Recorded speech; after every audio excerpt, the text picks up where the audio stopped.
Webinar hari ini waktu sudah menunjukkan waktu 16.03. Sebelumnya izin memperkenalkan diri, saya Fitri Brilianti. Saya akan jadi moderator pada diskusi hari ini Diet Consultation Series 2.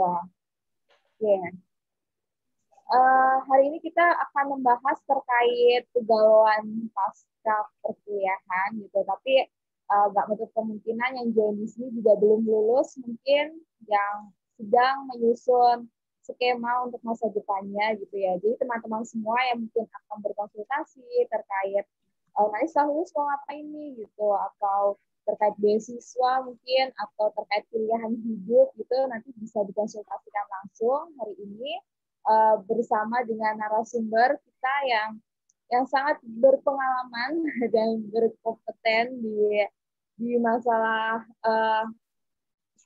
career strategi planning ya, career planning strategi gitu. Oke, webinar kali ini merupakan kolaborasi antara Diet Pintar, Melek APBN, Vote Policy, Himpunan Mahasiswa Komunikasi Universitas Pertamina, dan Bisa Basa-Basi. Dan saya memperkenalkan terlebih dahulu narasumber hari ini adalah Pak Hari Patria. Beliau adalah Vice President di Business and Planning dari PT Berdikari. Itu merupakan perusahaan BUMN yang bergerak di bidang peternakan. Ya.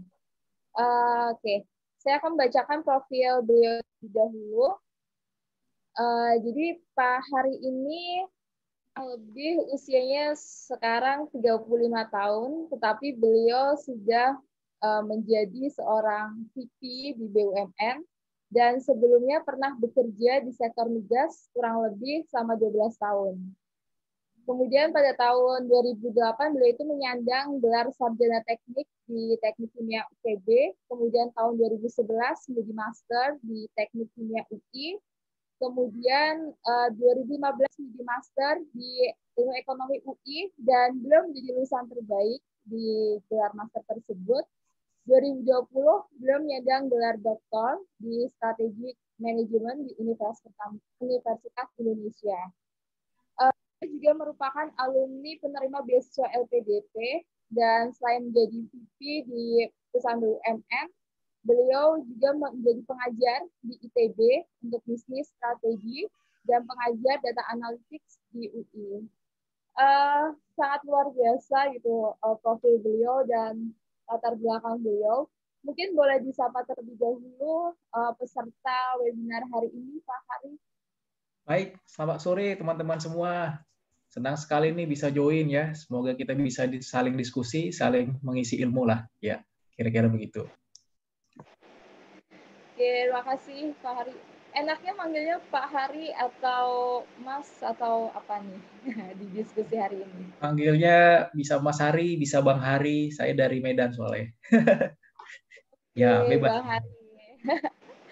Oke, terima kasih Bang Hari sudah menyempatkan untuk sharing dengan kami di sini, yang mungkin ini sebagian besar dari Universitas Pertamina, yang dimana memang universitas di bawah BUMN. Tentu mungkin banyak yang penasaran juga nih, dulunya dari teknik kimia kemudian sempat bekerja di sektor migas, tapi kemudian ambil dan sekarang jadi VP di usia yang menurut saya masih tergolong muda untuk jadi VP di usia tersebut gitu. Oke. Oh ya, teman-teman semua, mungkin nanti kalau ada yang mau mengajukan pertanyaan bisa langsung ditulis di chat room saja, atau mungkin ada yang mau menyalakan mikrofon, nanti silakan klik tombol raise hand supaya nanti dari tim Diet itu bisa mengaktifkan mikrofon teman-teman semuanya. Oke, langsung saja saya mulai webinar hari ini. Seperti yang tadi sempat saya sampaikan di awal, Pak Hari ini memiliki background yang menurut saya cukup keren, dari teknik kemudian beliau berminat untuk masuk di ekonomi, kemudian jadi sekarang data expertise ya Pak, dan juga selain menjadi VP juga bisa menjadi lecturer juga di UI dan ITB gitu. Mungkin boleh di-share gitu ke teman-teman semua, Pak, terkait setelah lulus dulu, kenapa yang tadi teknik, pilihan hidup Bapak saat itu seperti apa gitu, Pak? Ini boleh Baik. dibagikan ke teman-teman di sini. Ini langsung kita mulai atau masih diskusi-diskusi awal ya? Bisa langsung dimulai, Pak. Bisa langsung Nanti dimulai ya? diskusi sambil jalan. Siap. Oke, sudah di-record ya tadi ya berarti? Wah, Hari. Dari tim diet, apakah ada yang bisa bantu record? Udah? Ya, sudah di-record. Siap, siap. Oke. Baik. Assalamualaikum warahmatullahi wabarakatuh. Selamat sore teman-teman semua. Alhamdulillah kita berkumpul di sore hari yang berbahagia ini ya. Dengan teman-teman muda-mudi ya. Para pemuda Indonesia, harapan bangsa ya. Dan saya perkenalkan Hari Patria, dipanggil Hari, Bang Hari ya bisa. Atau Mas Hari. Saya 35 tahun, tadi sudah dikenalkan singkat ya. Kemudian saya dari daerah, dan saya satu-satunya dari 4 bersaudara yang merantau ke Pulau Jawa. Nanti ini juga akan saya jelaskan terkait dengan mindset saya sangat eksploratif orangnya. Jadi saya suka keluar dari zona nyaman ya. Kita masuk ke moving ke growing zone ya. Saya coba share. Ya, di sini nanti sambil berkenalan juga saya sudah siapkan ya. Oke. Sudah kelihatan ya share screen-nya? Sudah. Sudah ya. Jadi sebuah kehormatan bagi saya untuk belajar ya dengan teman-teman dari Melek APBN, kemudian ada himpunan mahasiswa komunikasi, bisa basa-basi, diet ya, dan food policy ORG ya, tadi oleh Mbak Fikri ya, kemudian Mas Saad, dulunya juga kita diskusi sama Mas Abay ya. Jadi saya senang sekali untuk belajar. Mungkin nggak banyak orang kalau ditanya hobinya belajar percaya gitu kan, tapi ternyata ada orangnya. Saya juga nggak percaya sebenarnya, tapi ternyata saya lalui, saya senang belajar ya. Dan belajar itu nggak harus di kampus, ya, nggak harus baca buku. Apa yang kita lakukan sore hari ini juga belajar ya, belajar dari pengalaman saya, nanti juga dari pertanyaan saya juga bisa belajar dari pengalaman teman-teman sekalian ya. Karena setiap orang tentunya memiliki path yang berbeda-beda dalam hidupnya. Disitulah kita perlu berkomunikasi ya untuk saling melengkapi. Jadi saya Hari Patria, saya lebih senang itu labelnya lifelong learner ya. Jadi saya sedang menulis juga buku, judulnya Anji itu adalah lifelong learner. Mohon doanya semoga lancar semuanya. Dan itu merupakan salah satu pengalaman hidup saya ya. Dari bukan siapa-siapa, alhamdulillah adalah menjadi seseorang ya. Dari hanya anak daerah, dari keluarga biasa, seorang PNS ya. Bisa merantau ke Jawa ya, bisa eksis, kuliah, kerja, istilahnya eksis lah gitu, bisa bersaing sama teman-teman yang di Jakarta atau kota-kota besar lainnya. Saat ini saya bekerja di Berdikari Persilo, BUMN peternakan di bidang pangan ya.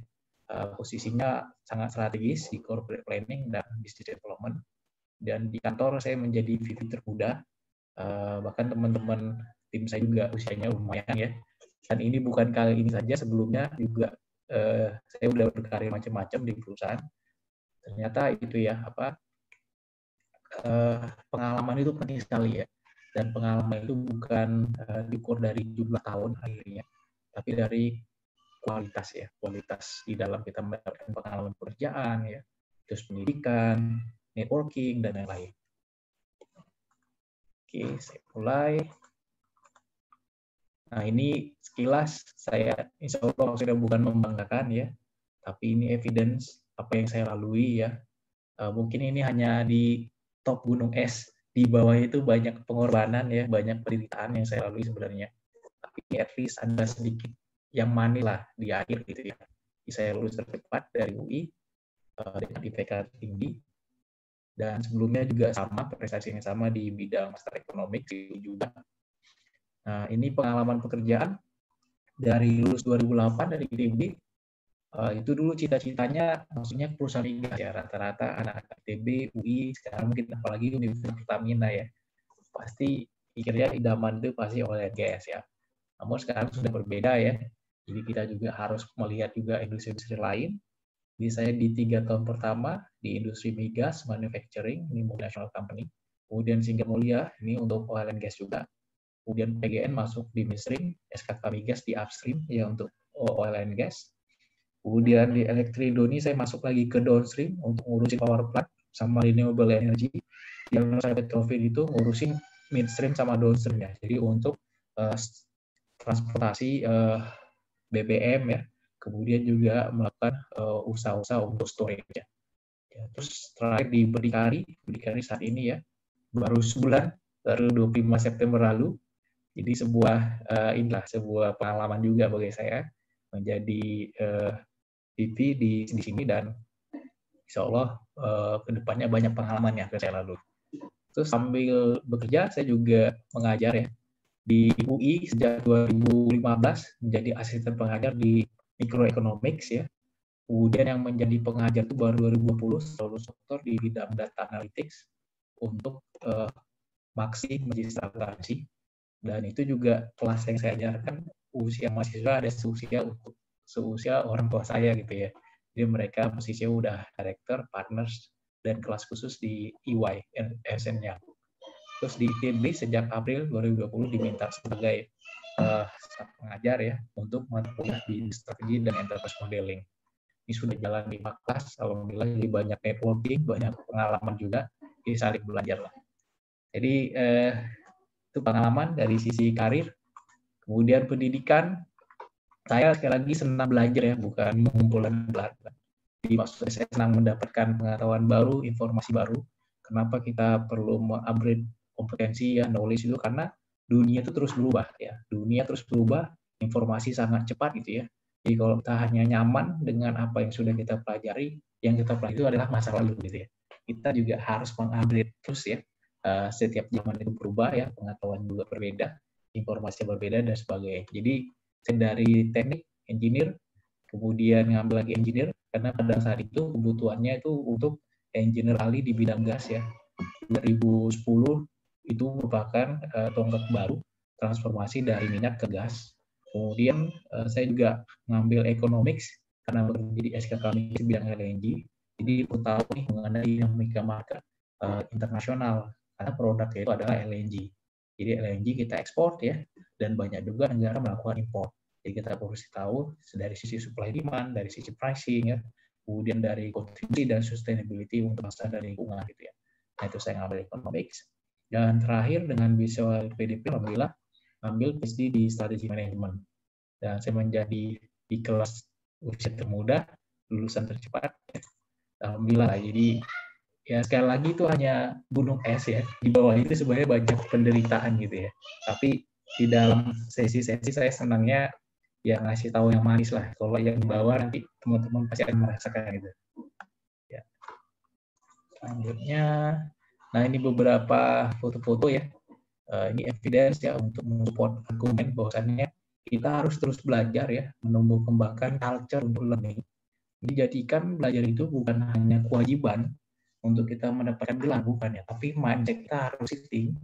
Belajar itu sebagai sebuah kebutuhan ya. Dan dari sebuah kebutuhan itu menjadi sebuah hobi. Ya. Jadi kan seru nih. Jadi hobinya belajar gitu ya. Dan belajar ini bukan berarti nggak ada hasilnya. Hasil banyak banget ya. Jadi ada orang bilang, belajar aja buat apa? Salah gitu. Bagi saya, belajar itu adalah investasi ya. Jadi knowledge itu is the best investment.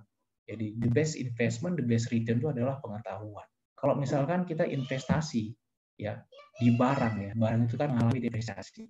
Ya usianya itu ada ukurannya ya, ada lifetime value. Terus kalau kita investasi di uang ya, uang juga itu ada nilai uang gitu ya. Ya, itu ini ya. Tapi kalau teman-teman investasi di knowledge ya, knowledge makin dipakai, bukannya dia terdegradasi ya, justru nilainya semakin bertambah. Sehingga saya tidak hanya bekerja, tapi juga ikut aktivitas riset, nulis ya, conference macam-macam. Termasuk juga menjadi data analytic dan machine learning consultant. Ya. Belakangan saya banyak nulis di LinkedIn.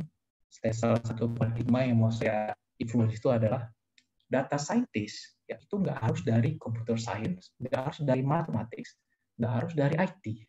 Semua orang yang berhubungan dengan data, menganalisis data, mengkonstruksi variables, ya, kemudian mengimplement insight di development, itu kita sebut dengan data scientist. Hanya tools-nya saja kita perlu pelajari. Dan di hari ini belajar yang paling mudah itu menurut saya hari ini. Kenapa? Ada YouTube, ada GitHub, ada community, ada Telegram, ada macam-macam. Ada LinkedIn gitu ya. Kita tahu siapa dewa-dewanya Python, dewanya R, kita bisa jawab dia, bisa message gitu ya. Kita bisa nonton YouTube-nya dia. Gampang sekali belajar hari ini. Jadi makanya heran juga ketika orang nanya saya, kok bisa begini ya? Jawabannya itu. Jawabannya itu adalah kemauan ya, kemauan. Terus kesungguhan ya. Baru yang terakhir itu adalah kemampuan. Kemampuan ini biasanya mengikuti dua yang awal. Kita mau dulu ya, dan kita sungguh-sungguh. Jadi tidak ada yang tidak mungkin ya. Jadi di perusahaan Nusa Petrofit sebagai senior manager di sana, saya menginisiasi Petrofit Business Intelligence dan mendapatkan award, yaitu menggunakan Power BI yang saya nggak pernah pelajari sebelumnya, di kampus nggak pernah, ya.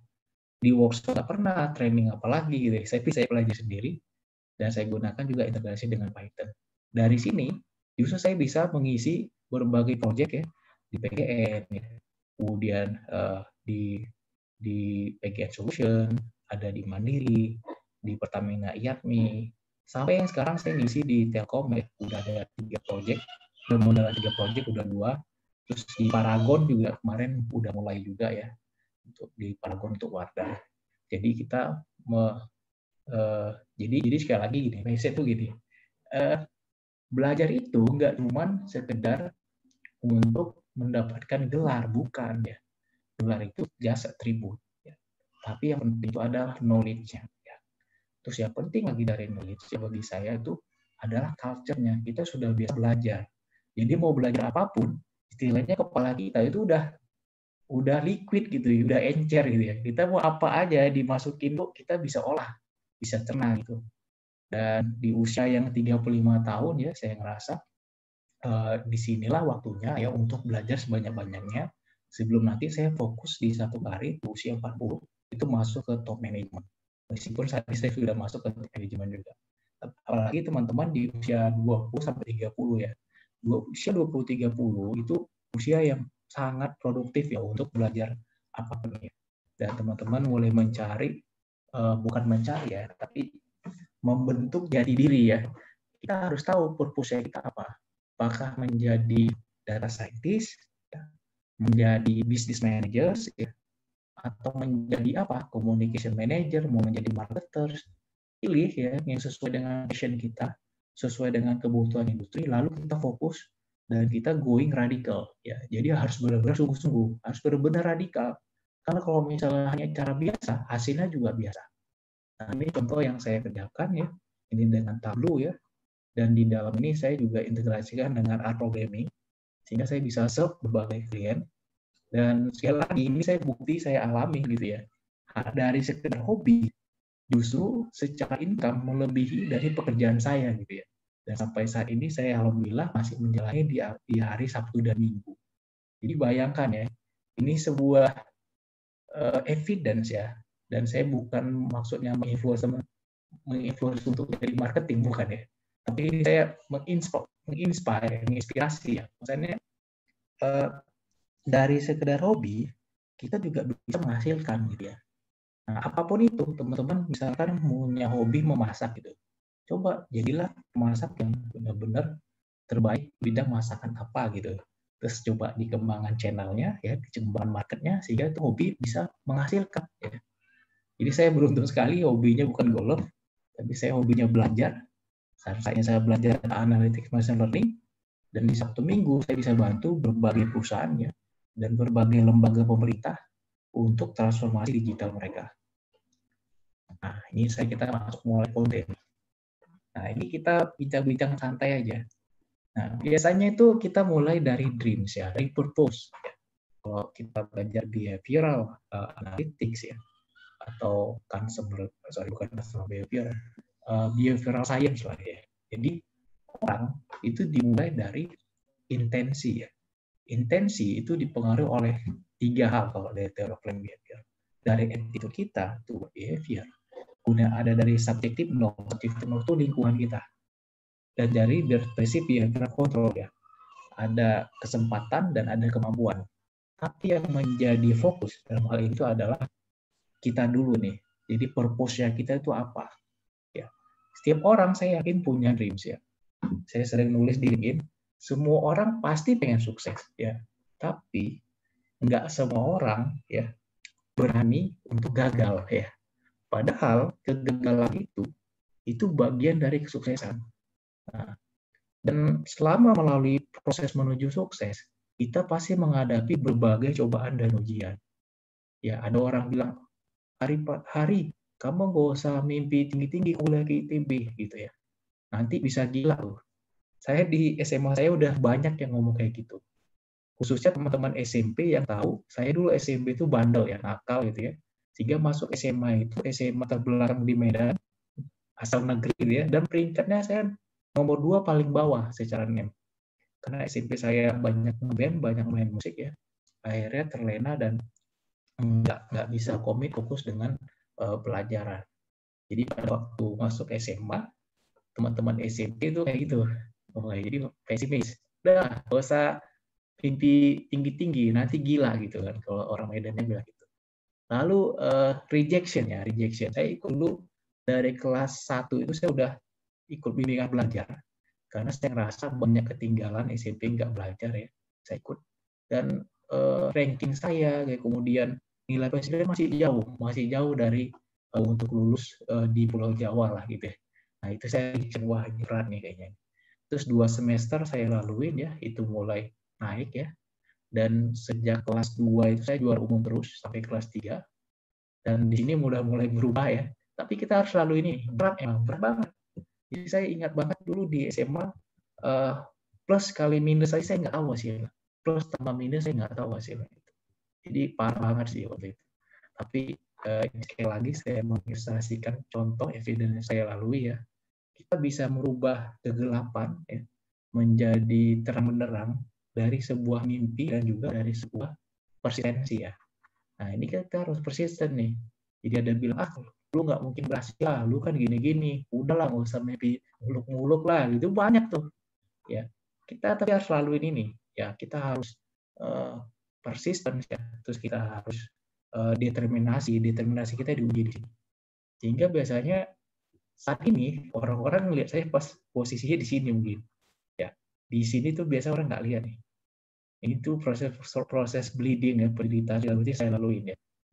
Jadi dulu saya di SMA itu sampai dipaksa tidur ya, karena saya belajar terus-menerus. Jadi saya sering begadang ya untuk mengejar ketertinggalan ya, udah dari sejak SMA. Terus selama Sabtu Minggu pun saya itu biasanya ikut simulasi Olimpiade, semua saya ikutin. Bahkan tuh terkadang dipaksa untuk ikut jalan-jalan sama keluarga. Karena ada satu kekhawatiran saya nih. Nah dulu kita kan kegalauan nih. Saya itu udah pernah gagal di SMP ya. Saya pernah membuat malu orang tua ya. Kemudian sering masalah sama guru BP ya, sering ditegur segala macam, dikasih surat peringatan, mau dikeluarkan sekolah. Dan saya pernah dikeluarkan juga dari sekolah SMP favorit, akhirnya saya cari SMP negeri di pinggiran. Jadi banyak saya laluin ya. Dan setelah lulus S1 pun sama ya. Selain bekerja, saya juga sore malamnya kuliah ya. S2 2 kali itu capek juga sih. Jadi apalagi S3 itu benar-benar berdarah-darah ya. Jadi pernah saya sampai 3 hari nggak tidur sama sekali. Dan teman-teman kelas saya bisa tahu lah hari teori kayak gimana. Jadi agak gila sih menurut saya. Tapi itu berlalu ya.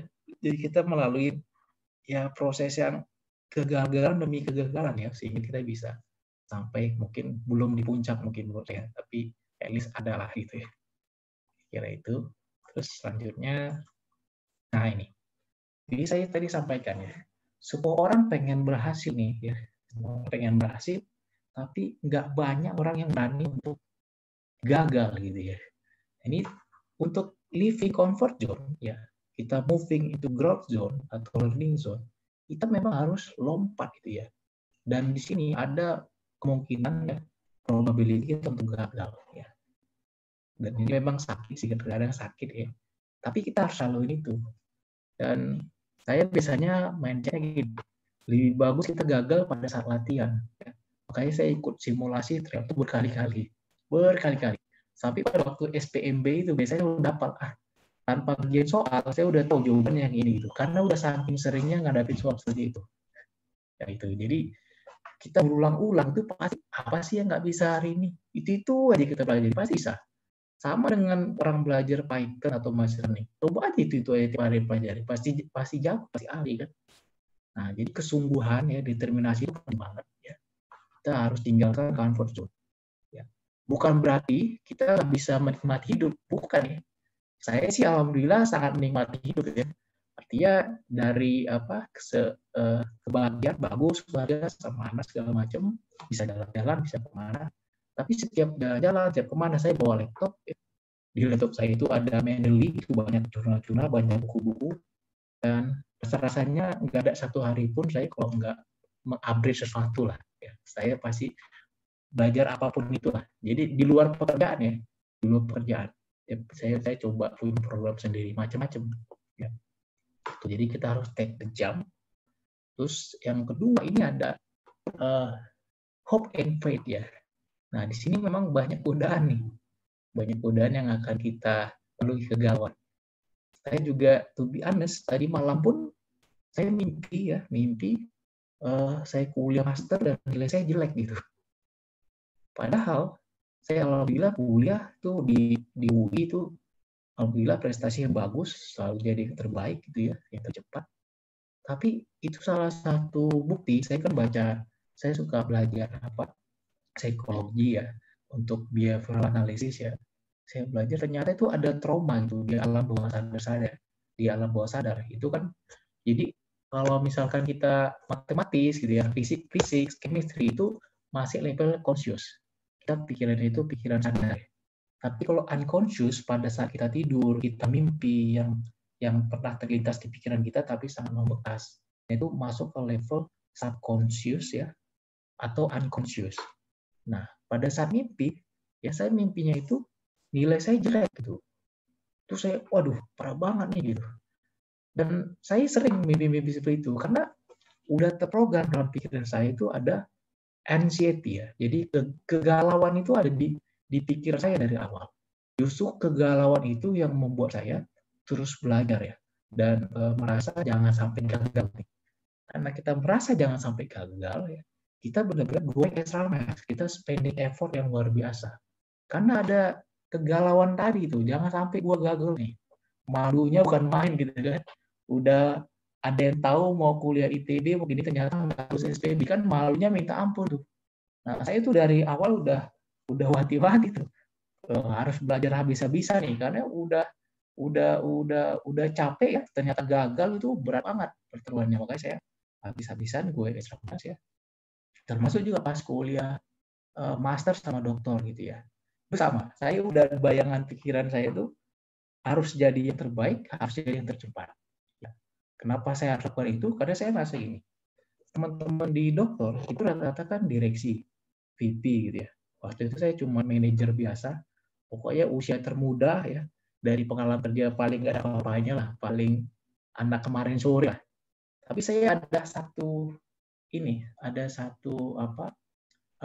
motivasi ngerasa gini, kapan lagi nih gua sekelas sama presiden director dan bisa leading dibandingkan mereka. Jadi saya merasa itu ajang pembuktian bahwasannya oke, secara usia saya masih muda, ya secara pengalaman masih kurang, tapi ya saya habis-habisan nih dari sisi akademis. Dan saya menggunakan strategi, belajar strategi, saya menggunakan strategi. Mereka itu kan jabatannya tinggi, waktunya sibuk kan. Memang secara pengalaman mereka luar biasa, tapi waktunya sibuk. Jadi kalau misalnya ngerjain tugas ya, mereka hanya ngerjain 10-20 halaman gitu. Kalau saya ngerjainnya udah dicicil setiap hari ya, sehingga pas di submit itu jadi 100 halaman. Nah itu beda sekali gitu. Jadi saya menggunakan apa yang menjadi keunggulannya, leisure time ya. Jadi saya punya waktu luang banyak dibandingkan mereka. Terus yang kedua apa kalau kita muda? Energi ya, kita masih tahan gadang, kita masih belum asam urat gitu ya. Jadi saat inilah kita benar-benar belajar radikal. Jadi teman-teman di sini kan usia relatif muda nih. Itu benar-benar habis-habisan ya, pelajari macam-macam. Dan itu investasi ya, investasi. Bukan sekedar nilai, bukan sekedar gelar ya. Itu akan menentukan return ya. Ada return on investment yang ada gitu. Jadi saya selalu hitung gitu ya. Jadi cepat banget. Pendidikan itu the best investment menurut saya. Jadi saya hanya kerja setahun ya, saya udah bisa membiayai 2 master, ya 2 master. Dan dokter saya alhamdulillah di beasiswa LPDP gitu ya. Tapi sebenarnya kalau saya biaya sendiri pun ya semua itu hanya kurang dari setahun pekerjaan. Ya, jadi alhamdulillah gitu ya. Jadi bukan hanya gelar yang kita dapat, tapi banyak ya, bisa knowledge, bisa dapat teman, bisa di diskusi sana sini gitu ya. Termasuk juga tadi dari sisi return. Ya, jadi nggak usah khawatir kalau bilang buat apa belajar. Nanti kita lihat ya apa yang disampaikan oleh Jack Ma gitu ya. Nanti di bagian akhir. Nah, jadi mindset itu penting banget ya. Jadi ada satu terminologi strategik ini kalau agak serius sedikit. Nah, jadi dalam strategi ya untuk competitive behavior itu ada namanya framework ACM ya. Jadi kita mulai dari AMC, awareness, motivation, baru capability. Kalau di bahasa Indonesia kan yang saya bilang tadi tuh, kemauan, ya kita mesti aware dulu nih, kita mau apa enggak. Ya. Terus motivation itu terkait dengan determinasi ya, determinasi kesungguhannya. Baru yang terakhir itu adalah kemampuan, capability. Nah, untuk dua yang pertama, awareness dan motivation, kita menggunakan analogi pohon ya, analogi pohon, metaforanya seperti pohon. Kita tuh kan kalau nanam ubi ya, kalau kita mau cepat berbuah itu kan kita siram terus ya, sehingga nanti ubinya makin tumbuh ya akarnya gitu ya.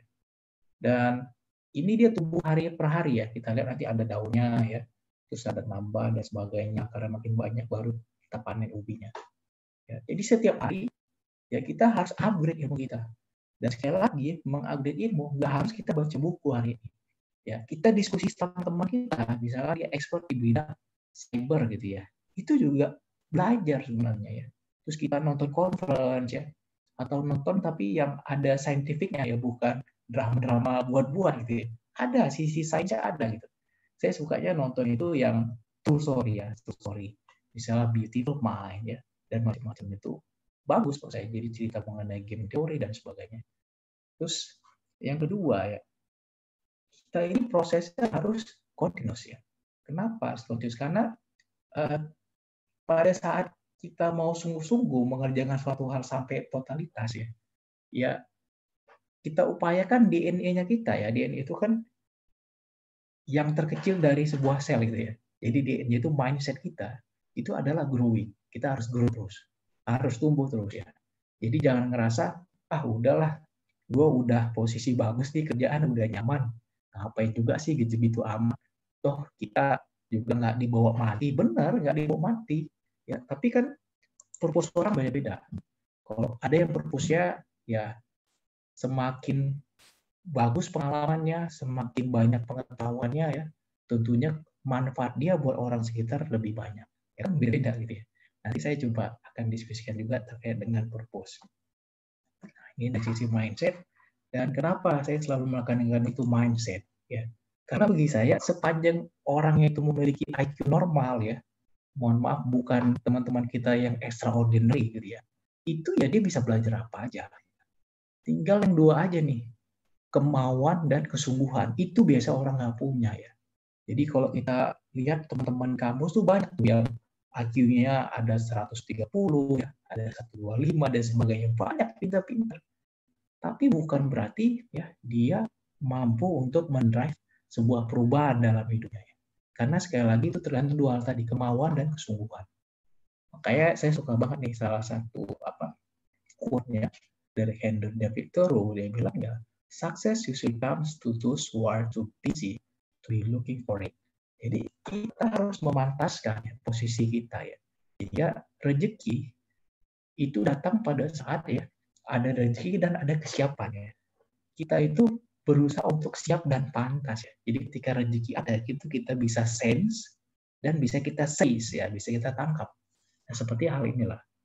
Jadi kalau misalnya hari gini masih ada orang bilang, ngapain sih sekolah gitu kan?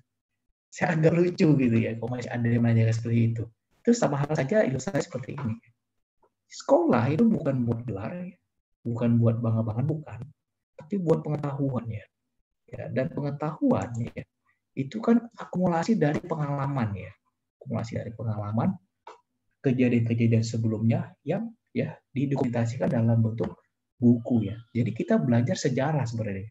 Sehingga secara ini ya, kita tidak perlu mengalami apa yang sudah dialami ya. Artinya pengalaman hidup kita nambah, kita belajar dari sejarah sebelumnya. Misalnya tadi ada theory of planned behavior, kita tahu intensi disebabkan oleh apa aja. Atau misalkan kita menggunakan teori gravity, tapi untuk international trade gitu ya. Jadi kita tahu apa yang menyebabkan sebuah negara itu bertransaksi secara bilateral. Banyak gitu teori-teori itu. Dan jangan sampai kita terjebak dia bilang, itu kan cuma teori ya. Kalau misalnya ada orang ngomong gitu, kita bilang aja, semua peraih Nobel itu juga dia cuma teori. Ya, kemarin kita lihat ada yang peraih Nobel terakhir itu dia teori terkait dengan auction, terkait dengan tender, semua teori.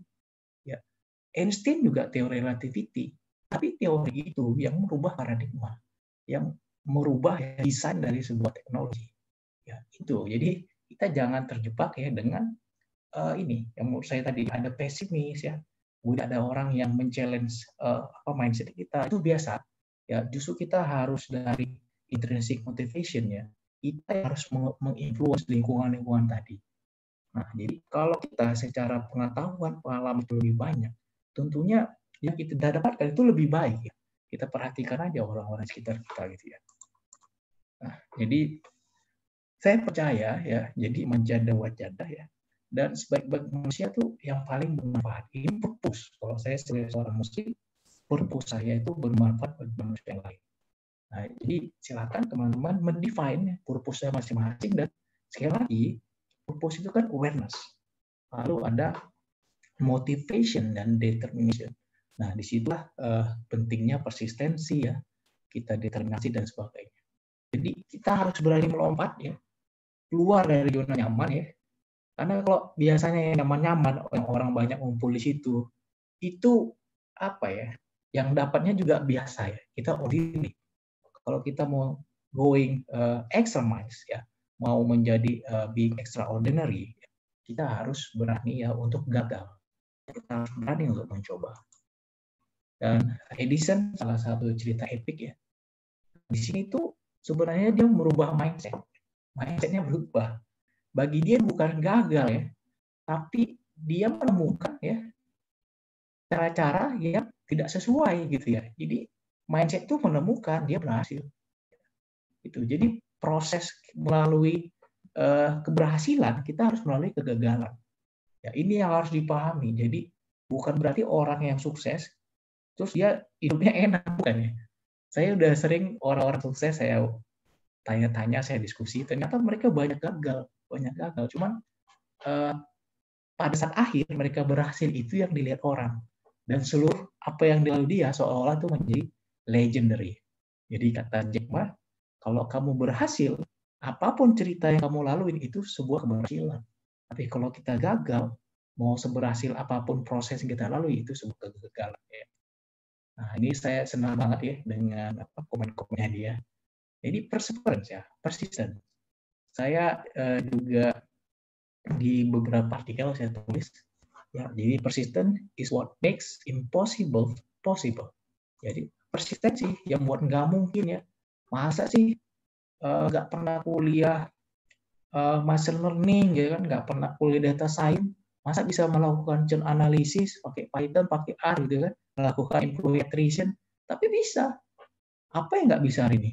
Kita bisa lihat YouTube, ada GitHub, kita clone segala macam, kita ubah variabelnya, kita cari datanya di Kaggle, mudah itu loh.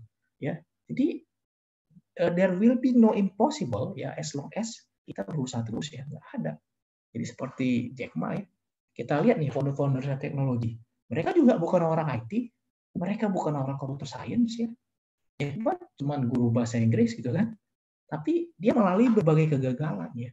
Jadi dia fail untuk di primary school ya, middle school, sampai dia 10 kali nge-apply di Harvard, 10 kali ditolak ya.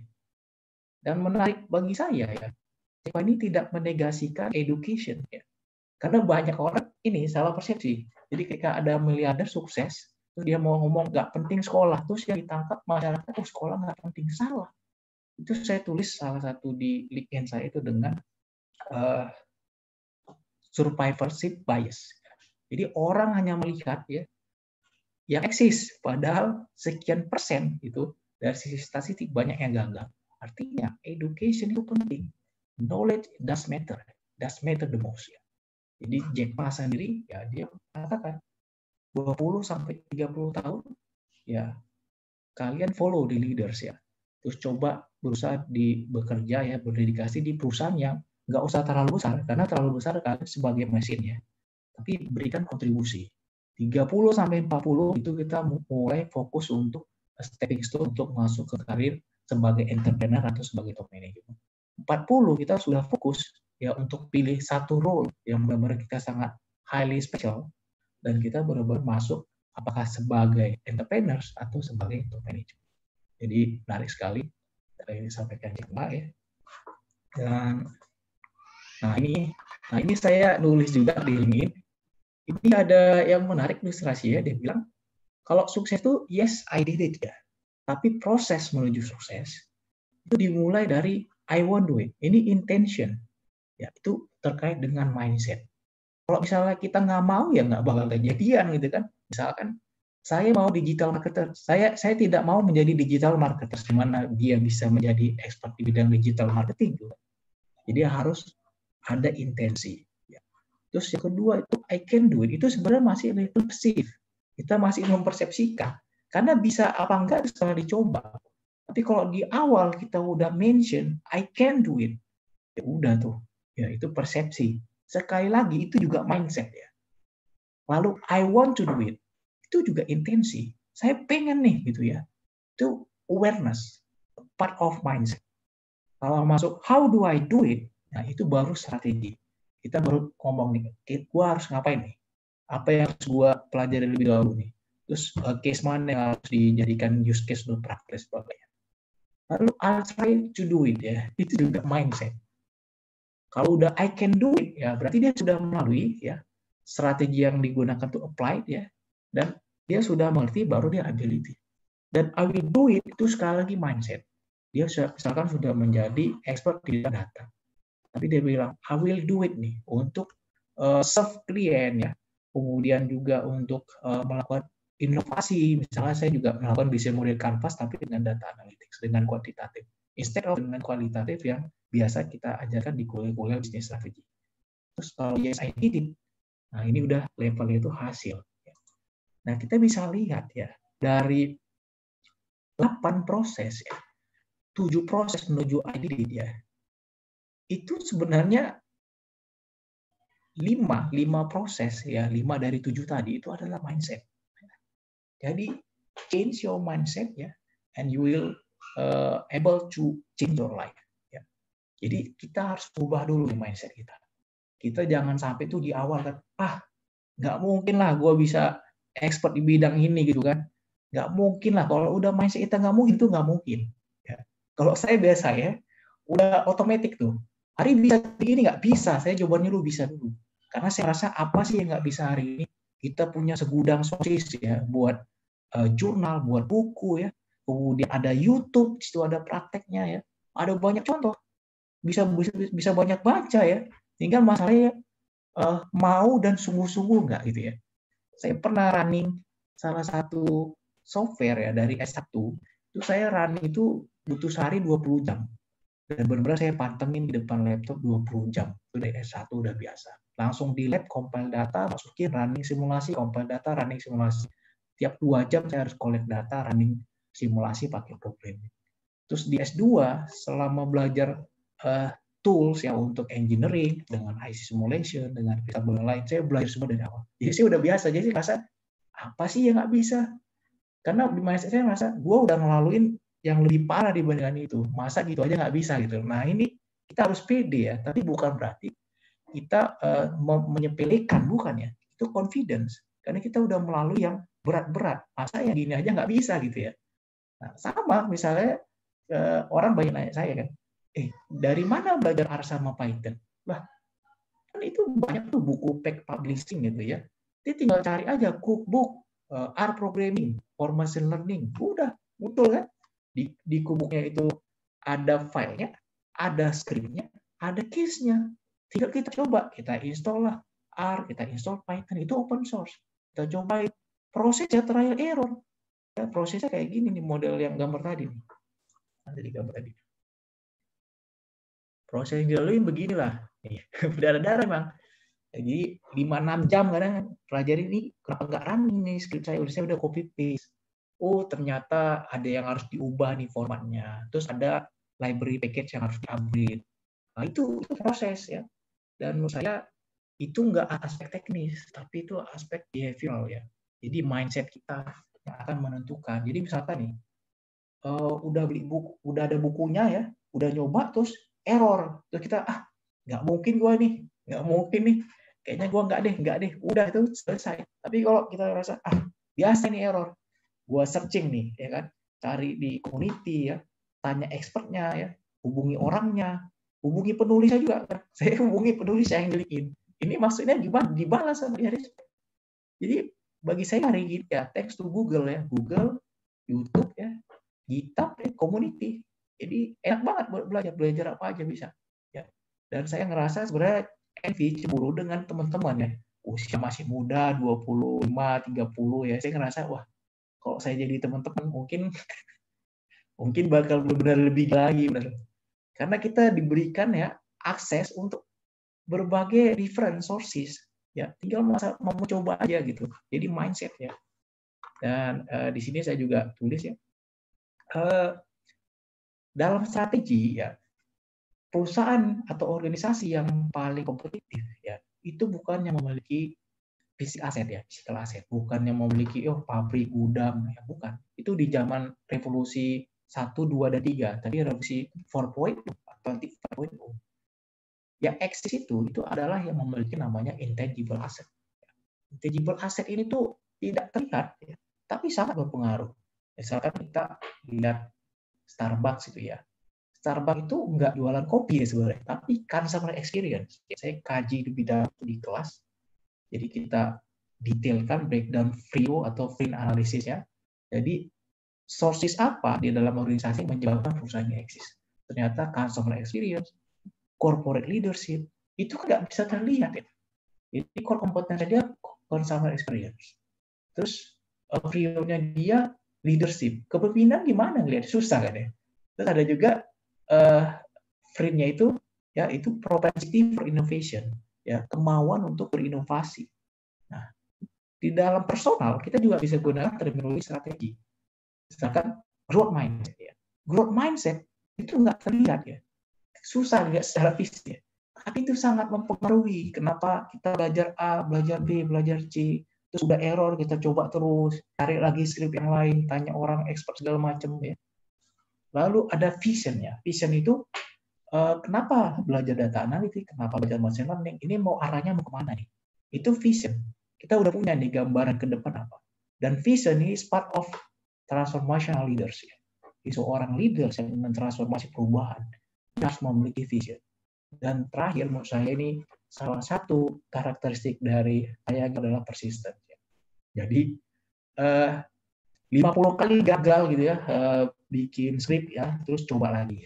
Saya masih kerja terus sampai harus berhasil ya, karena judulnya harus bisa. Ya, cari lagi. Saya pernah running itu namanya Cymet, yaitu software agak kurang ajar ya. Jadi udah nyoba, karena udah sejam 2 jam nggak bisa, terus tiba-tiba bisa. Sudah bisa, nggak bisa di save hasilnya ya. Langsung saya screenshot, langsung saya bikin dalam paper, dan itu saya publish di Scopus itu pakai Cymet. Dan running itu saya habis waktu hampir 40 jam ya, capek banget. Tapi itu berhasil alhamdulillah. Dan itu sentiment analisis, jadi mengkompil ada 2000 artikel, kemudian kita baca pattern dari network kata-katanya ya. Kemudian author siapa yang paling berpengaruh, itu bibliographic analisis ya. Itu baik sekali. Jadi saya ngerasa udah ngelaluin yang berat-berat gitu ya. Jadi kalau misalnya bisa nggak nih Python ini? Pasti bisa jawabannya, pasti bisa. Kita bisa buka YouTube, bisa buka ini segala macam, bisa coba segala macam, itu pasti jalannya. Kalau masalah ada error dikit, ada kurang-kurang, itu wajar. Itu bagian dari proses ya, bagian dari proses. Nah, kira-kira itu saya akan senang sekali kita dengan tanya jawab ya, sehingga lebih interaktif. Dan sekali lagi saya posisikan tuh selalu sebagai pembelajar ya, bukan pengajar. Karena saya merasa setiap orang memiliki pengalaman yang berbeda-beda, dan dengan komunikasi yang melalui question and answer, kita bisa saling berkolaborasi dan saling melengkapi. Baik, saya kembalikan ke moderator ya untuk memediasi untuk tanya jawab. Silakan. Terima kasih Pak Hari, sharingnya menarik sekali, dan beberapa cerita Bapak sebenarnya ada yang sedang saya alami saat ini. Saya nanti saya dahulukan pertanyaan dari peserta Bang Hari.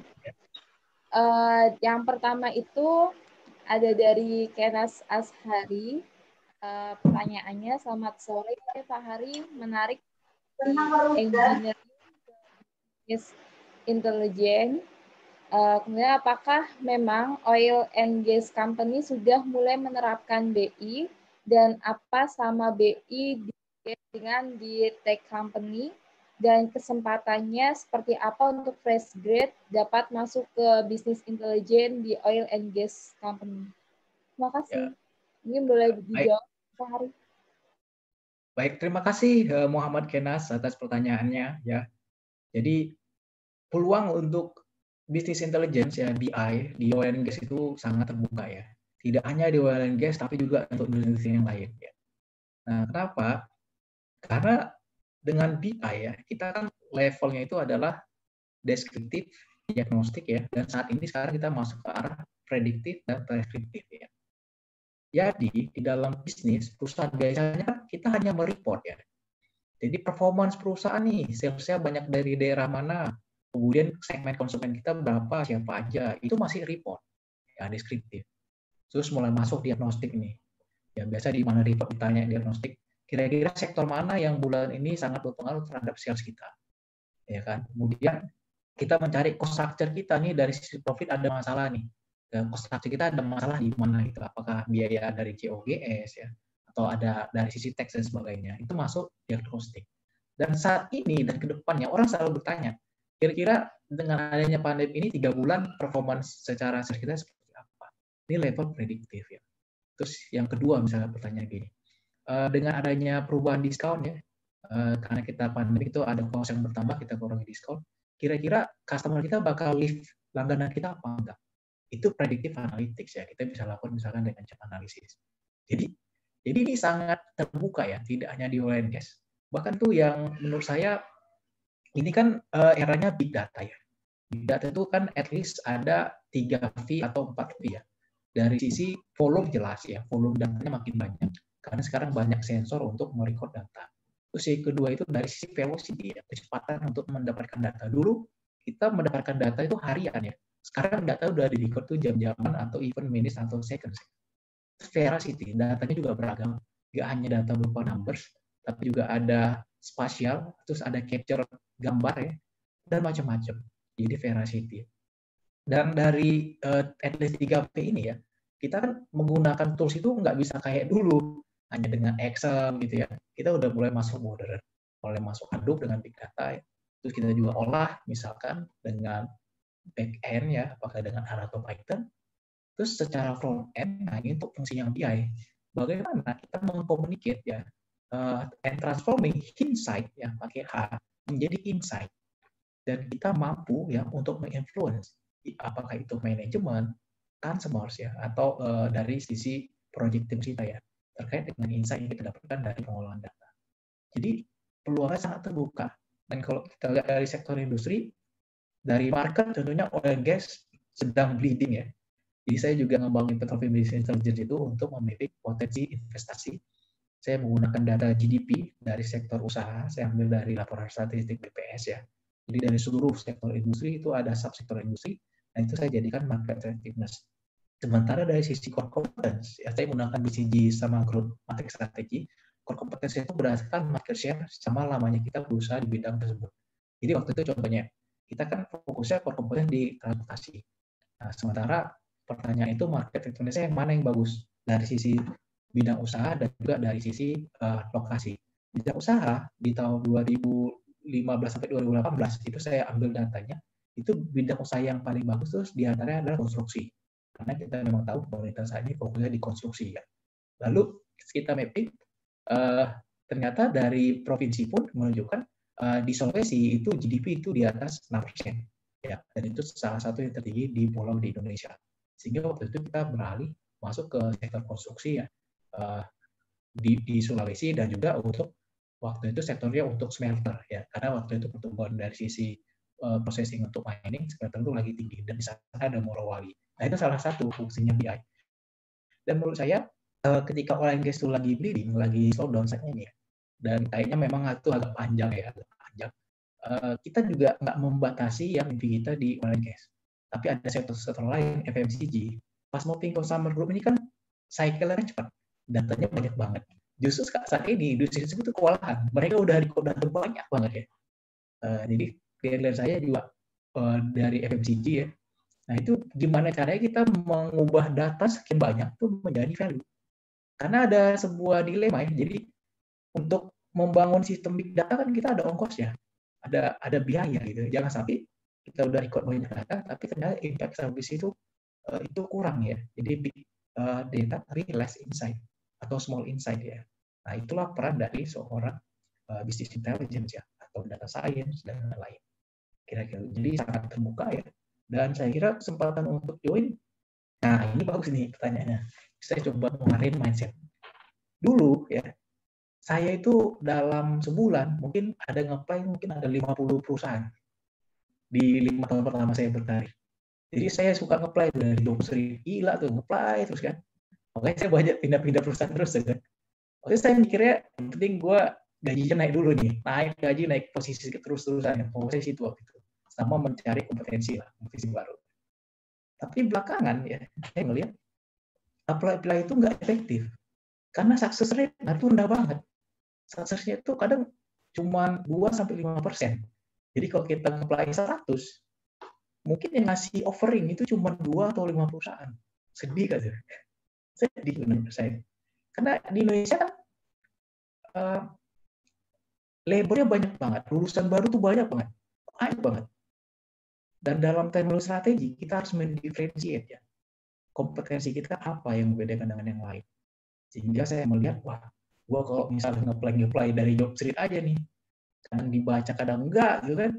Udah gitu nanti juga pas dipanggil perusahaannya juga, kita kan kadang nge-apply nggak baca kan, di apply aja dulu nih, nanti gajinya di atas gitu kan.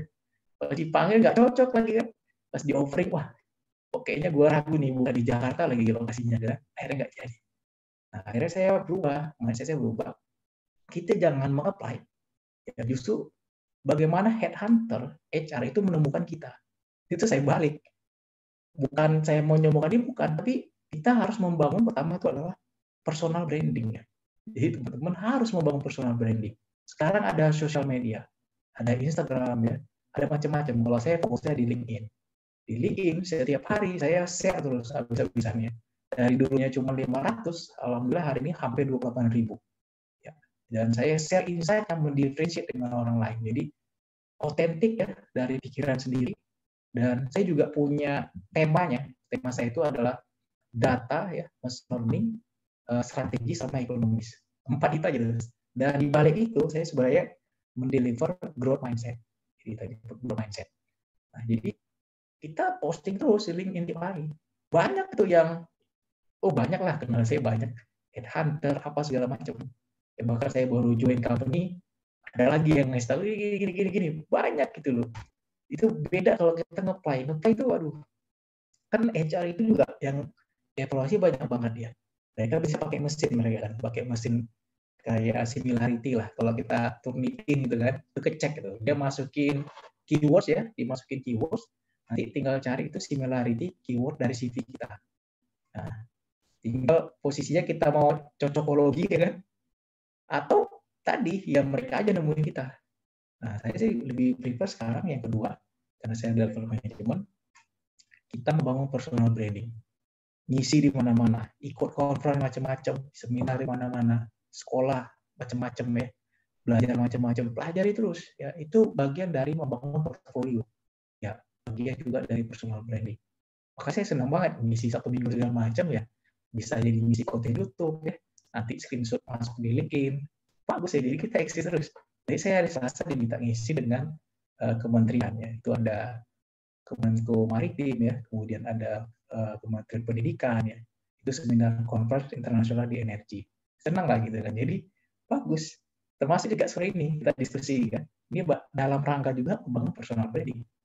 Ya, jadi sangat terbuka ya sekali lagi ruang untuk BI, dan saya kira teman-teman mulai mencari alternatif tidak hanya meng-apply, tapi coba membangun values ya dan mendifferentiate kompetensi kita dibandingkan orang lain.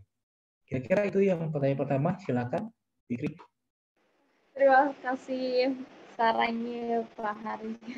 Menarik sekali idenya, inspirasi juga untuk teman-teman semua, dan saya pribadi juga yang sekarang sudah harusnya mencari pekerjaan juga. Oke, saya lanjut ke pertanyaan berikutnya ya Bapak. Selanjutnya itu dari Ahmad Kausar. Sangat menarik pemaparannya tadi, kalau tidak salah Bang Hari menyebutkan terkait jati diri, bagaimana proses untuk cari jati diri. Kadang-kadang bingung untuk menemukan siapa jati diri sendiri. Boleh dijawab mungkin Bang Hari? Ya, baik. Terima kasih Ahmad Kausar ya. Saya apresiasi atas pertanyaannya. Tentunya ini pertanyaan juga yang ada di benak teman-teman sekalian ya. Dan dulu juga ada di benak saya ya. Kalau saya itu akhirnya menemukan bukan kita mencari jati diri ya, tapi kita membentuk jati diri. Jadi tense itu frame itu kita aktif ya, bukan kita pasif ya. Kita yang harus membentuk jati diri kita. Itu sukses nih. Sukses itu harus dijemput ya, bukan kita menunggu ya. Jadi saya senang sekali dengan shifting paradigm ya. Jadi paradigma pola pikir kita yang harus diubah. Jadi kita harus kesempatan harus kita buat ya, terus kita harus dapatkan, tangkap. Jati diri juga kita bangun, personal branding itu kita bangun ya. Kalau sebagai seorang muslim, saya sendiri tentunya role modelnya itu adalah Rasulullah gitu ya. Jadi saya kira seorang muslim itu jati dirinya sudah jelas, sudah ada contoh teladan ya. Kita nggak perlu ribet-ribet cari mana-mana, udah ada. Kita tiru perilakunya ya, dari tutur kata, ya, dari pengetahuan, kebijaksanaan, wisdom dan sebagainya. Dan saya kira kalau saya pribadi itu membentuk jati diri ya. Kita bentuk jati diri kita. Kita harus, ya inilah shortcutnya gini. Kira-kira kalau misalnya ada orang mau mendeskripsikan kita dengan 3 kata, kata apa yang akan dia sampaikan? Nah, itu yang value yang ingin kita deliver. Kalau saya itu jelas, banyak banget bilang Hari itu senang belajar, itu udah jelas. Karena saya udah lalui ini semua. Ya. Dan saya nggak berhenti sampai di sini. Meskipun saya udah S3, saya sebenarnya to be honest, sebenarnya udah terima juga beasiswa di kampus luar negeri. Tapi karena satu lain hal ya, lagi pandemik, negara juga membutuhkan anak bangsa ya, saya coba tahan itu ya. Jadi saya udah sampaikan juga pas sidang promosi, saya bilang dokter itu bukan satu batasan untuk tidak belajar lagi di level sarjana atau master. Ya, karena itu hanya label, hanya atribut. Itu udah pernah belajar. Tapi bukan berarti kita terus belajar. Ya. Jadi silakan teman-teman coba simple question tadi. Kalau ada orang mau menyampaikan tentang kita dengan 3 kata, 3 kata itu apa gitu ya. Terus yang kedua yang saya lagi bangun itu adalah persistence. Ya, itu selalu saya ulang kemana-mana. Di searching Hari Patria itu juga ada artikel saya sebut persistent. Karena saya ngerasa ya, tantangan bisnis kan berubah ya. Dunia juga berubah gitu ya. Jadi kalau misalnya orang nggak mau belajar dan dia nggak persis, itu berat untuk bisa eksis. Ya, tadi Darwin mengatakan bukan yang terkuat, bukan yang terpintar yang bertahan, tapi yang paling mampu beradaptasi dengan perubahan. Contoh misalkan burung ya. Burung itu kecil ya, terus lemah dibandingkan dinosaurus. Tapi kenapa dinosaurus punah? Ya, karena dinosaurus dia tidak bisa beradaptasi dengan perubahan zaman ya. Sementara burung di Asia ya, dengan di Eropa, dengan di Afrika, itu dari muncungnya, dari kukunya, dari sayap itu dia berbeda-beda. Itulah proses evolusi. Jadi kita beradaptasi dengan perubahan lingkungan ya. Misalkan saat ini eranya 4.0. Ya, banyak industri membutuhkan data analitis, data science ya, machine learner ya. Ya kita harus belajar ke sana ya. Jadi jangan jadikan alasan, wah, gue udah tua nih, terus posisi udah manajer, ngapain gue harus salah? Menurut saya justru sebagai kita managers ya, kita tahu problem di lapangan yang harus kita address, tinggal kita injek dikit aja nih tools ya, sehingga kita bisa transformasi digital ya untuk menyelesaikan permasalahan bisnis. Termasuk juga teman-teman baru merasa, ngapain gue belajar gini-gini, nanti cuma jadi staff. Oh salah, bukan. Banyak yang data science 2-3 tahun dia bisa shifting karir ke posisi manajer, banyak ya. Dan tidak hanya jadi data science, jadi marketers ya, kemudian misalnya jadi communicators ya, macam-macam. Yang penting kita harus menemukan ya kira-kira personal attributes, personal values apa yang membedakan kita dengan yang lain. Dan yang ketiga, dari itu saya dari sisi leadership ini, saya lagi branding dulu leadership. Ini penting banget ya leadership. Leadership itu nggak kelihatan ya, tapi itu orang merasakan. Kita bisa mendrive perubahan ya di organisasi. Saya lagi mendrive juga perubahan di organisasi saya ya dengan cara integrasi vertikal. Itu saya juga lagi mau merubah mindset teman-teman di perusahaan ya. Yang dulunya kita terkenal dengan industri agresi itu tinggal, beda. Sekarang kita harus digital. Kita harus main ke retail, kita harus masuk e-commerce, kita harus ngembangin branding. Di perusahaan kita udah ada branding, cuman nggak seperti pemain-pemain besar lain. Nah, inilah tugas kami ya di perusahaan untuk membranding satu-satunya BUMN peternakan yang memiliki juga branding untuk processing food gitu kayak gitu. Jadi sekali lagi ya, kita tidak menemukan jati diri, tapi kita yang membentuk jati diri kita seperti apa. Dan kita coba, biasanya gini katanya, kira-kira gimana nih biar supaya kita ada reference, cari role model kira-kira. Kalau dulu tuh di SMA kelas 2 saya udah mulai kenal tuh Habibie sama Soekarno, dan dua orang ini yang menyebabkan saya mau masuk ITB ya. Saya ngerasa wah pokoknya posisi paling keren tuh insinyur. Itu bayangan saya tuh, pokoknya gue mau jadi insinyur nih. Nah, saya baca profilnya, wah keren banget lah pokoknya kan. Nah, jadi teman-teman harus cari role modelnya siapa, gimana biar saya seperti mereka. Dulu saya nggak bisa nanya sama mereka langsung, siapa kita anak daerah gitu kan, kita punya baca buku, baca sejarah gitu ya. Nah, kalau sekarang kan gampang nih, tinggal searching aja kan, gitu ya, atau ikut conference, siapa nih orang-orang yang udah, terus dapat kontaknya, bisa belajar dari dia. Nah, terus gimana caranya apa? Bukan meniru jejak, bukan ya, tapi kita belajar perjalanannya dia. Karena setiap orang pengen itu bakal beda-beda. Tapi kita nggak perlu gagal dulu baru kita belajar. Kita bisa belajar dari kegagalan. Dan kata Jack Ma itu the best technique itu is learning from mistakes. Ya. Jadi kita harus belajar dari kegagalan. Kalau learning from success itu biasanya dikit aja tuh. Wah kayaknya enak banget tuh si ini udah sukses aja gitu. Tapi cuma sebatas itu. Tapi kalau misalnya learning from mistake, wah dulu gue mau lakuin transformasi ini di kantor, tapi gagal, bini gagalnya gara-gara ini, terus teknologinya orang-orang belum siap. Nah itu justru banyak belajar dari situ. Yang kira-kira itu. Terima kasih Bang Hari share-nya. Selanjutnya pertanyaan selanjutnya dari Iqbal Ridalto Putra.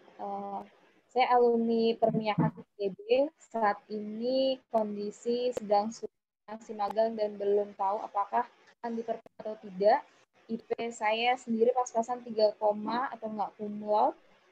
Saya sedang suka konsultan BCG, MCK, dan udah menamatkan beberapa buku case interview. Selain itu, saya juga sudah bisa machine learning untuk menjadi expert di oil and gas. Nanti langkah seperti apa yang harus dilakukan?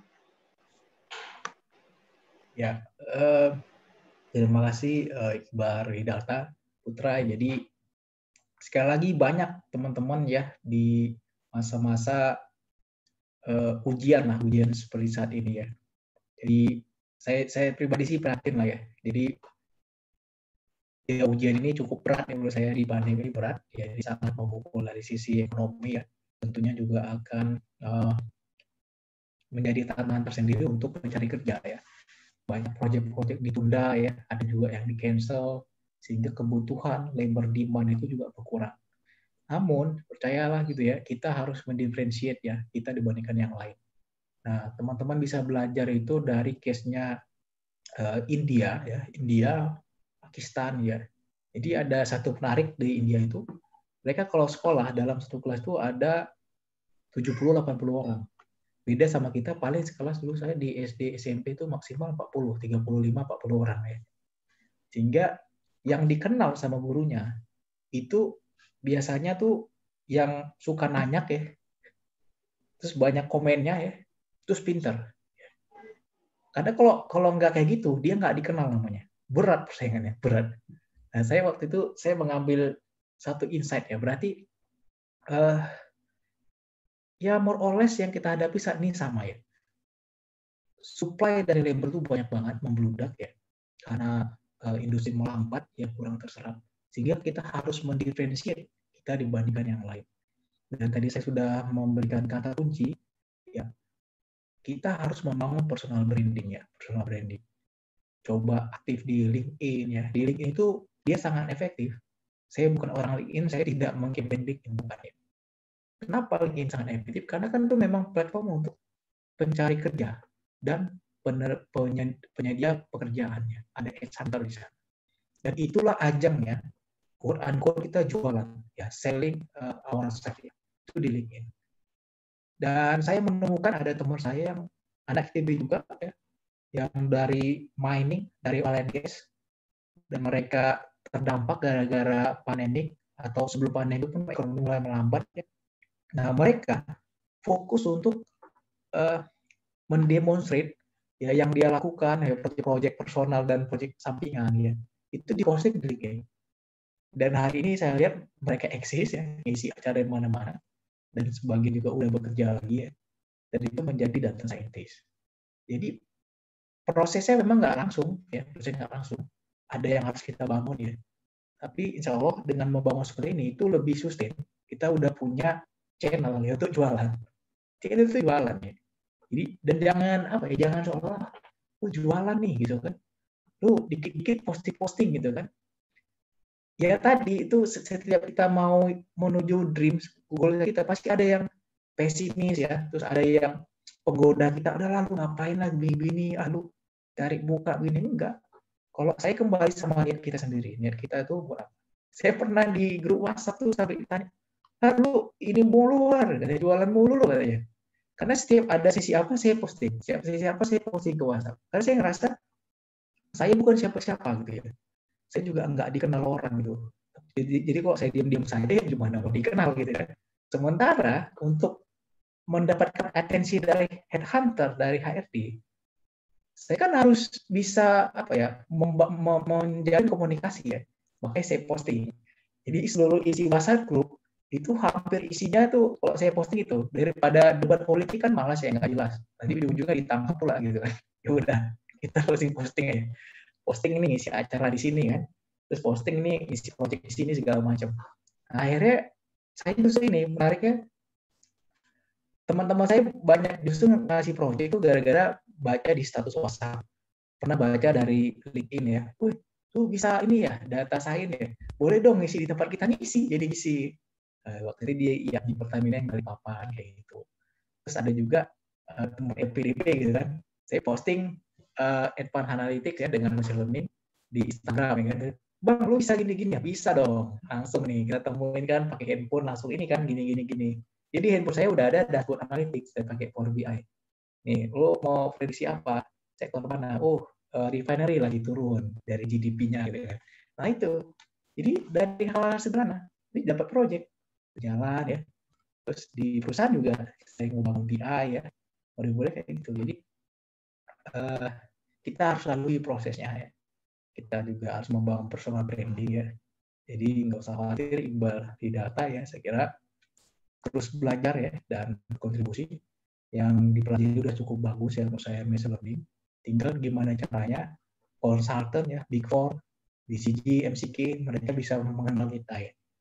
Dan bisa juga sambil menunggu pekerjaan cari scholarship ya. Cari beasiswa. Ada LPDP ya, sekarang lagi ada Chevening ya.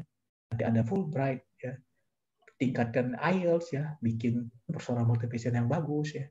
Saya alhamdulillah sebenarnya udah dapat scholarship juga, cuman ya itu ya saya banyak pertimbangan gitu ya.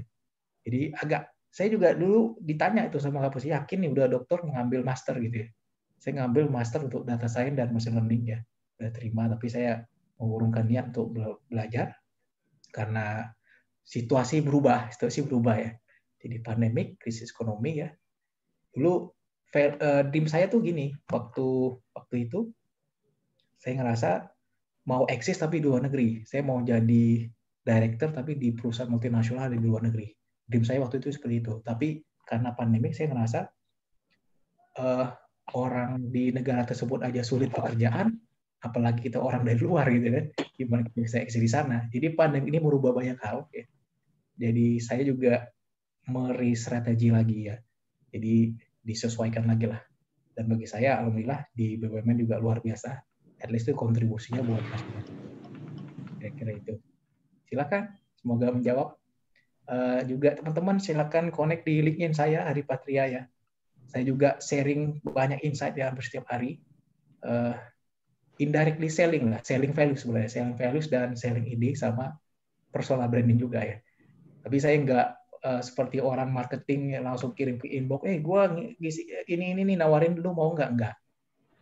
Justru saya tuh strateginya nih, nanti akhirnya orang yang inbox kita, Ari bisa nggak ngisi-ngisi ini ya?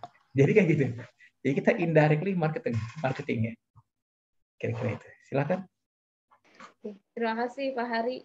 Untuk pertanyaan selanjutnya dari Jihan Duhita Nafwah. Selamat sore Pak, saya tanya, menurut Bapak lebih baik kita kerja dulu beberapa tahun baru lanjut S2 atau langsung lanjut S2, dan apakah pilihan kita memilih untuk kerja dahulu akan lebih memudahkan kita untuk mengambil S2 ke luar negeri? Terima kasih. Ya. Baik Jihan Duhita, pertanyaan ini pertanyaan dilema ya, banyak dihadapin oleh anak muda. Saya juga dulu pas baru lulus itu saya sebenarnya udah siapin untuk sekolah di luar negeri udah, yang dengan biaya sendiri dari keluarga sebenarnya. Namun waktu itu saya berpikir gini, tujuan saya itu apa? Ya, apakah mau menjadi praktisi, mau menjadi saintis ya, mau menjadi dosen atau apa? Dan saya mendefine dari awal tujuan saya menjadi ya leaders di perusahaan ya. Jadi saya mau menjadi top leader di perusahaan seperti CEO. Jika saya melihat kalau saya langsung kuliah S2 tanpa pengalaman, dan saya lihat dari data-data yang sudah ada, track record yang ada dari senior yang kembali lagi ke Indonesia, mereka agak sulit masuk ke dunia industri praktisi, sehingga mereka akhirnya fokusnya di akademis. Ya, sehingga saya melihat, wah kalau saya kuliah langsung S2 luar negeri nih, nanti pas balik di perusahaan itu dilema mau pergi ke luar negeri cuma staff kan sayang gitu ya. Tapi kalau mau dikasih manajer pengalamannya belum ada, kan dilema. Akhirnya banyak jadi masuk ke dunia riset sama dunia akademis lah. Lalu saya akhirnya sudah menetapkan goal saya mau menjadi leaders di sebuah perusahaan. Jadi sekali lagi dari situ nggak ada yang mana lebih baik, mana yang lebih bukan ya. Itu kembali ke setiap orang. Jadi saya tidak menegasikan peran yang lain.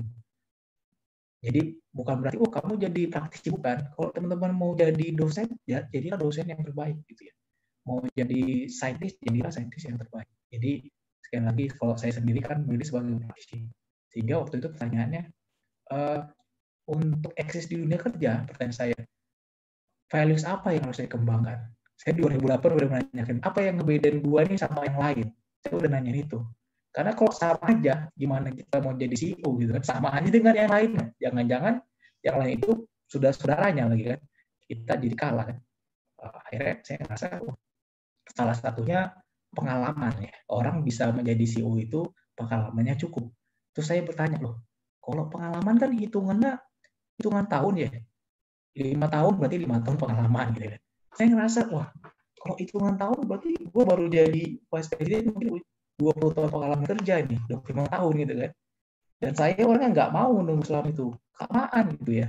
Saya langsung netapin, gue harus jadi manajer, pengalaman tuh 8 tahun, 7-8 tahun gue udah manajer. Akhirnya saya bertanya, gimana caranya jadi manajer? Akhirnya saya ngeliat, ini ada satu alternatif nih, dengan kuliah lagi.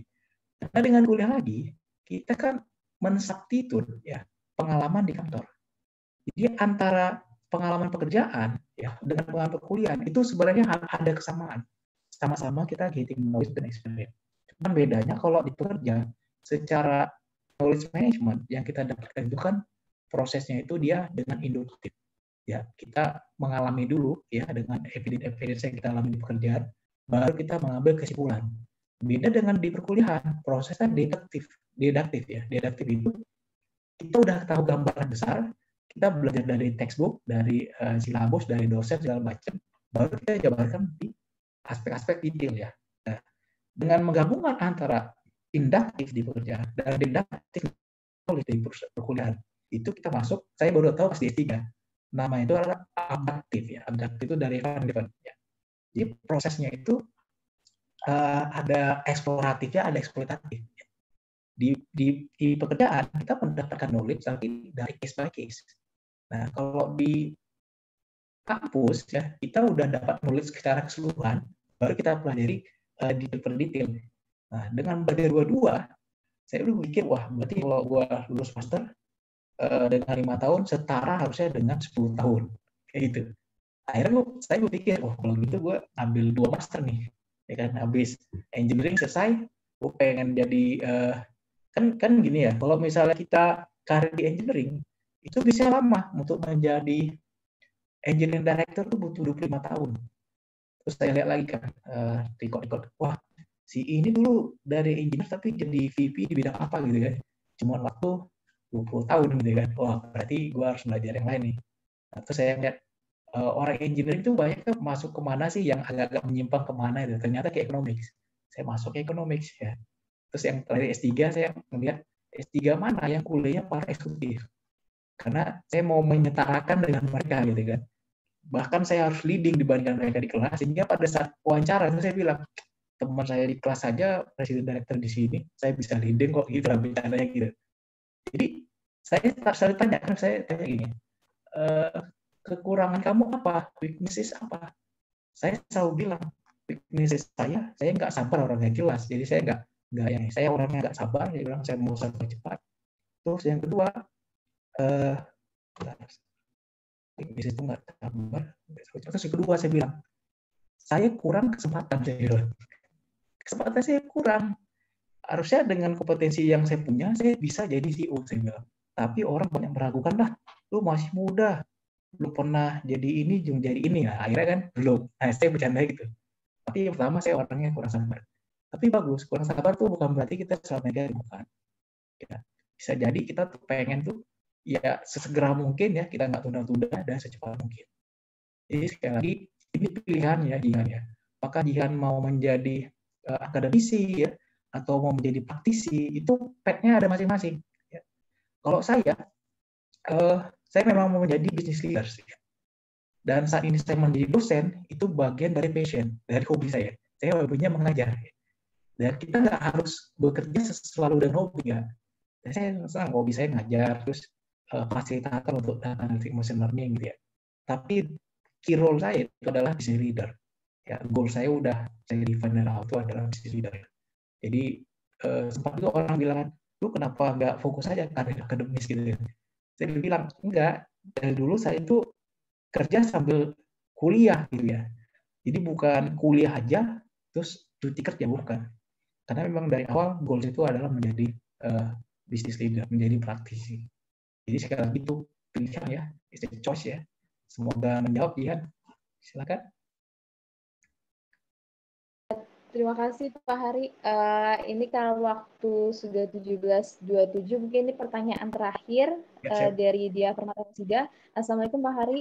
Dalam pemaparan tadi, Bapak menyampaikan bahwa Bapak menyadari ada isi trauma dalam diri Bapak selama berjuang untuk mencapai titik sekarang. Yang ingin saya tanyakan, bagaimana Bapak bisa mengatasi sisi trauma tersebut sehingga tujuan Bapak bisa Bapak raih. Terima kasih. Nah, ini pertanyaan paling berat nih. Ya, jadi saya sendiri sampai saat ini nggak bisa mengatasi trauma itu. Berat sih menurut saya. Karena sebagian trauma itu saya udah pernah alamin. Ya, jadi saya pernah bikin malu keluarga, dikeluarkan dari sekolah ya. Terus saya gagal ujian ya. Saya udah ngalamin. Meskipun itu di SMP ya, di SMP. Di S1, S2, S3 udah bagus ya. Dan tadi malam saya mimpi gagal ujian gitu ya. Gagal ujian, saya belajar master bidang keuangan gitu ya.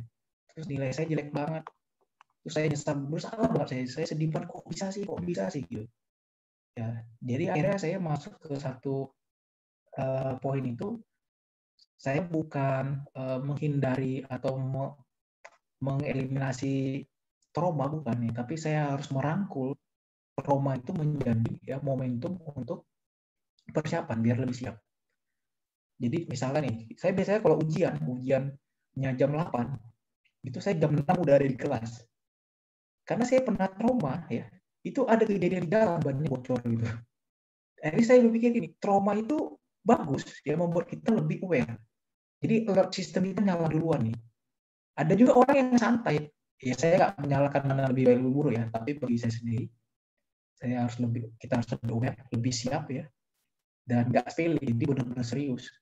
Dan saya ingat misalnya SPMB itu, saya itu kan kalau misalnya gagal malunya itu minta ampun katanya.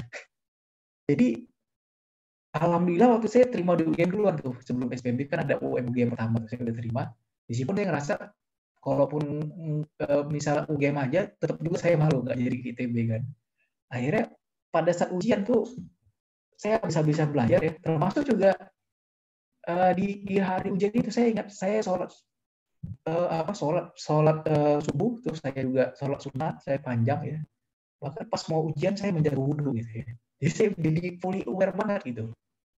Jadi sampai saat ini saya gitu. Terus kemarin yang ujian S3 sama. Karena ada ujian itu kita kelas pagi hari Sabtu ya. Saya udah ngambil hotel di Jumatnya. Saya di Margonda, padahal saya bisa aja sebenarnya dari rumah ke sana tuh dari tol sekali tol gitu ya. Tapi saya ngambil hotel karena saya mau benar-benar siap banget gitu ya. Dan ada saya ngerasa tuh trauma itu nggak bisa dihilangkan. Pernah saya bilang sama istri, mungkin nanti habis pandemi saya mau konsultasi sama psikolog, saya bilang gimana caranya trauma ini bisa ini. Tapi saya ngerasa tuh justru bagus ya, justru bagus. Dulu saya di pekerjaan juga sama, di pekerjaan itu saya baru masuk 2-3 hari, terus kita ada tender dari PLN. Dan tim saya bilang sampai ke Pak Ari, dulu si Bapak ini, dia dikeluarkan dari perusahaan ini karena telat masukin dokumen tender 5 menit sebelum submission. Ditolak, dia langsung dipecat.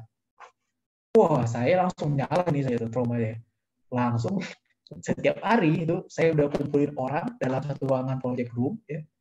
Terus benar-benar saya pantau semuanya, saya kerjain habis-habisan. Kita cuma timnya 3 orang ya. 3 orang tapi ngerjain project itu kan, kalau tender itu prekualifikasi kan ada 3 buku ya, 3 sampul kan. Itu kan satu buku hampir setengah meter tuh tebalnya. Terus saya kerjain terus setiap hari. Dan saya bilang nanti yang penting kita sampai dulu, saya bilang jangan sampai telat nih, kalau nggak buat dipecat nih. Jadi trauma itu membuat kita lebih siap ya, lebih habis-habisan, lebih radikal. Sama kayak di kelas. Di kelas itu tadi misalnya paper assignment kan diminta kita membuat critical review paper. Yang lain 10 halaman. Saya bisa 100 halaman. Jadi yang dunia trauma itu mengerikan, akhirnya saya buat menyenangkan. Jadi mau menjadikan energi tambahan. Jadi kalau misalnya ada expert nanti yang bisa menghapuskan trauma, let me know lah. Saya juga sebenarnya mau menghapus, tapi nggak tahu juga caranya gitu. Karena itu udah masuk ke level unconscious ya, subconscious. Jadi ada alam, kan kalau conscious itu yang permukaan tuh alam sadar tuh. Kita menghitung ya, matematika, fisika itu alam sadar. Ada subconscious mulai masuk alam setengah sadar tuh. Kita kayak lagi tidur gitu ya, antara sadar apa enggak. Tapi kan kita ada bayangan sesuatu biasanya, ada cerita masa lalu segala macam. Ada lagi yang subconscious. Jadi kita tanpa sadar ya, respon kita juga menunjukkan itu subconscious tadi. Jadi misalkan saya mau travel sama keluarga, nah itu udah selalu cek dari susu anak, peralatan, obat-obat, betadine, semua itu saya cek semua. Karena saya udah pernah trauma ngalamin tuh ini kejadian ekstrim. Saya pernah jadi ada dinas ke mana itu, Sampiran, Kampung Sampiran. Itu kan semacam kotit suara danau gitu kan, SKK Migas. Saya ingat banget acara besok pagi ya, orang-orang kantor SKK Migas pada bawa pakai bus, tapi karena saya ada kuliah sore sampai saya kuliah dulu.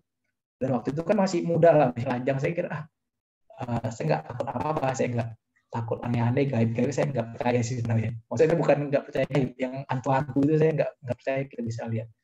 Jadi saya percaya gaib tapi nggak gitu. Akhirnya saya ngerasa udahlah, gua ntar malam jalan sendiri kan, saya jalan naik mobil ya. Terus dari GPS tuh dia ngarahin titik terdekat. Akhirnya saya diarahin tuh titik terdekat, ternyata secara jalan nggak layak. Lewat itu yang Pertamina geothermal itu. Terus naik-naik ke bukit itu, ternyata pada saat malam itu mobil saya kan sedan tuh, terperosok. Saya udah masuk jurang. Terus ingat banget tuh jam setengah satu ya, setengah satu malam tuh kondisi sendiri. Terus di sana nggak ada sinyal, malah hujan lagi, hujan gelap. Wah, itu bikin trauma juga sih sampai hari ini. Tapi saya alhamdulillah survive. Ya, saya ingat waktu itu kan kita pernah kayak kewiraan gitu kan. Kewiraan itu kan intinya gimana kita survive. Nah itu panjang tuh cerita, nanti saya ujin bisa cerita selanjutnya. Tapi intinya trauma-trauma itu membuat kita akhirnya lebih siap. Jadi memang seolah tuh lebih khawatir. Saya suka istilahnya bilang, wah terlalu banyak tanya, terlalu banyak ini ribut banget kayaknya. Tapi ya begitu ya. Jadi situasi menyebabkan saya seperti itu. Jadi harus lebih siap ya. Ini harus lengkapi. Jadi banyak banget. Soalnya itu emang ribet, tapi alhamdulillah jadi membuat kita lebih mudah. Ya, jadi sebelum mancing tuh udah siap lah semuanya. Kailnya apa, umpannya apa. Kalau mancing di laut kedalaman sekian di Indonesia ini ya, kalau ke arah Samudra di Indonesia ini udah disiapin semua gitu. Kira-kira itu, semoga menjawab. Terima kasih Pak Hari Patria. Berbicara terkait trauma tadi, saya pun sampai saat ini sekitar ya ada 5 tahun, saya mimpinya sama semua tiap malam. Jadi mungkin Pak Hari juga pernah menghadapi itu. Dan saya ingin diskusi lebih lanjut sih terkait itu, karena waktu sudah tidak memungkinkan, sebentar lagi maghrib juga. Mungkin kita tutup diskusi kita ini. Tadi yang bisa saya ambil simpulan dari yang disampaikan oleh Pak Hari adalah bagaimana kita melihat mindset kita untuk ke depan gitu, terus dan bagaimana kita bisa mengenalkan diri kepada orang lain gitu ketika kita mau mencari pekerjaan, mengandalkan kepada apply pekerjaan itu, tapi kita mencoba mengenalkan gitu ya, dari LinkedIn mungkin personal branding kita perlu diperbaiki gitu. Oke, terima kasih semua yang sudah hadir hari ini. Mungkin sebelumnya kita bisa foto bersama terlebih dahulu. Boleh dibuka kameranya mungkin? Ya.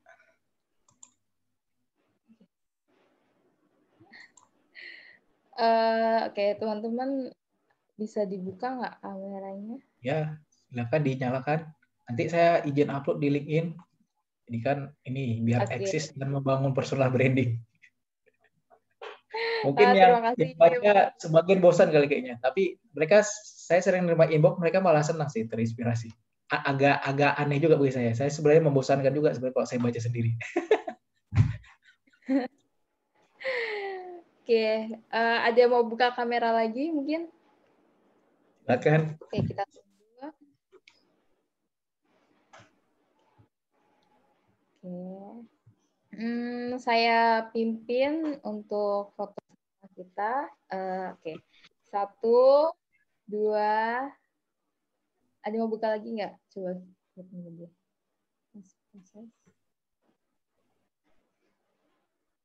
1, 2, 3.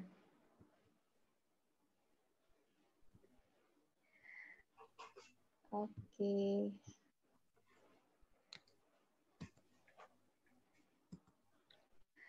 Oke, terima kasih Pak Hari sudah menyempatkan untuk diskusi dengan kami hari ini. Sangat menarik, dan nanti mungkin untuk diskusi lebih lanjut bisa follow LinkedIn dari Pak Hari Patria. Beliau sangat ramah menurut saya. Oke, terima kasih semuanya sudah hadir. Sampai di Diet Consultation series berikutnya. Assalamualaikum warahmatullahi wabarakatuh. Waalaikumsalam warahmatullahi wabarakatuh. Terima kasih ya. Semoga bermanfaat. Mohon maaf kalau ada yang keliru, ada yang salah ya. Semoga bermanfaat. Baik, assalamualaikum warahmatullahi wabarakatuh. Waalaikumsalam. Waalaikumsalam.